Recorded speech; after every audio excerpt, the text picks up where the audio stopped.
খেলাধুলা মানুষের জীবনকে তৈরি করে, জীবনকে সঠিকভাবে গঠনের গুরুত্বপূর্ণ ভূমিকা রাখে। লেখাপড়ার পাশাপাশি খেলাধুলা মানুষের একঘেয়েমিতাও দূর করে। আপনারা কি চাচ্ছেন? প্রধানমন্ত্রী ঘোষণা করেছেন যারা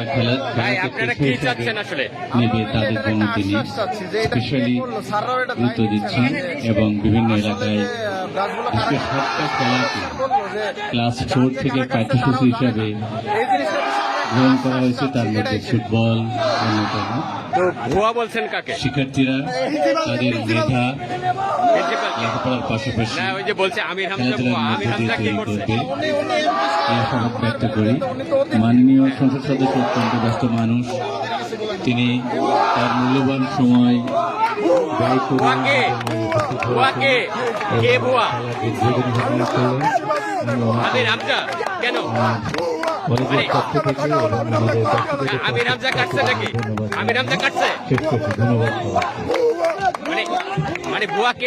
আন্তরিক ধন্যবাদ জানাচ্ছি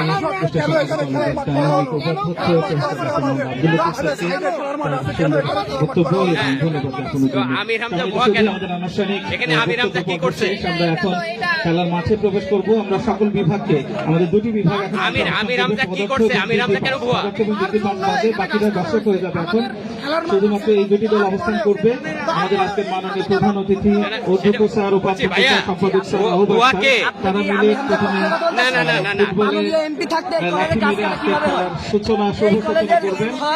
খেলা পরিচালনা করবেন আক্তার মোহাম্মদ সাগর, শিক্ষক। খেলার মাঠ হয়, গাছগুলো পুনর্রোপণ করা যেত, ওই গাছগুলো অন্য জায়গায় লাগানো যেত। কেন এমপি মহোদয় গাছ কাটে? সভাপতিকে অতিথি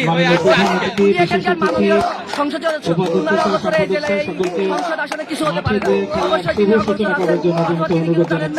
জনগণ সম্পর্কে তার কোনো আইডিয়া নাই। তিনি এই কলেজ সম্পর্কে হ্যান্ডেল করতে পারছেন। দুটি দল পদার্থ এবং ডিগ্রি পাস, তারা দ্রুত মাঠে অবস্থান করবে।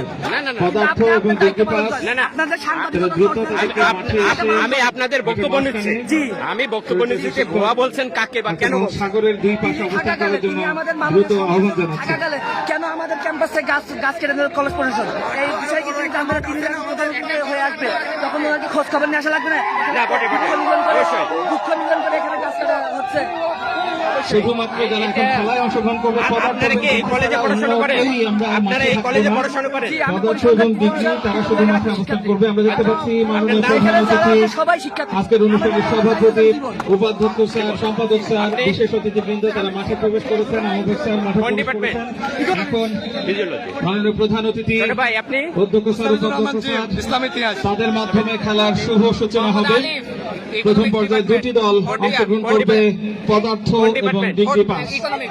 পদার্থ এবং ডিগ্রি পাস তারা দুই পাশে অবস্থান করছে। অন্যান্য খেলোয়াড় বৃন্দ তারা দর্শক হিসেবে এখন মাঠের বাইরে অবস্থান করবে। দুটি দলের সাথে পরিচিত হচ্ছেন মাননীয় সংসদ সদস্য কুষ্টিয়া